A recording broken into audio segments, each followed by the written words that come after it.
মিরপুরে চলতি বছরের শেষ বিসিবি সভা আজ বিকেল ৩টায় শুরু হতে যাওয়া বোর্ড পরিচালকদের সভায় বেশ কিছু গুরুত্বপূর্ণ বিষয় আলোচনা হবে বলে জানা গেছে।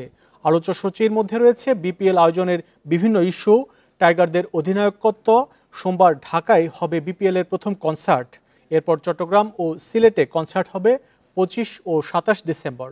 আজকে সভায় চূড়ান্ত হতে পারে বিসিবির স্ট্যান্ডিং কমিটি। এদিকে নাজমুল হোসেন শান্তর নেতৃত্ব ছাড়ার পর আজকের সভায় জাতীয় দলের অধিনায়কত্ব ইস্যুতে সিদ্ধান্ত হতে পারে। এছাড়া সাকিব আল হাসানের বোলিং নিষিদ্ধ ও জাতীয় দলে তামিমের ফেরার বিষয়টি নিয়েও আলোচনা করতে পারেন বোর্ডের পরিচালকরা।